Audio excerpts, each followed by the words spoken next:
Telangana police దేశానికే role model గా నిలుస్తున్నారని ప్రభుత్వ విప్ ఆది శ్రీనివాస్ అన్నారు. పోలీసులు నిరంతరం సెలవులు లేకుండా శ్రమిస్తారని కొనియాడారు. ఎక్కడైతే శాంతి భద్రతలు అదుపులో ఉంటాయో అక్కడే ప్రజా సంక్షేమం అభివృద్ధి సాగుతోందని చెప్పారు.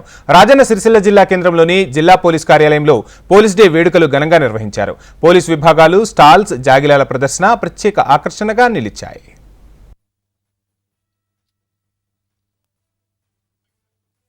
ఎవరికైనా సెలవు ఉంటుందని పోలీసులకు సెలవులు లేకుండా దసరా వచ్చినా, దీపావళి వచ్చినా ప్రతిరోజు రోడ్లపైనే నేటి విద్యార్థులు భారత పౌరులు కాబట్టి వారికి అవగాహన కల్పించే కార్యక్రమం కూడా చేసుకోవడం జరిగింది. అదే ఇప్పుడే జిల్లా కలెక్టర్ కార్యాలయంలో కూడా అనేక సంక్షేమ కార్యక్రమాలు ప్రజలకు అందివ్వబోతుంది. ఈరోజు ప్రజా సంక్షేమ ప్రభుత్వం ద్వారా ప్రజా పండుగ సంవత్సరం జరుగుతున్నప్పుడు విజయోత్సవ పాలనలో ఈరోజు 9వ తేదీన తెలంగాణ తల్లి విగ్రహాన్ని కూడా మనం చేసుకొని పోతున్నాం.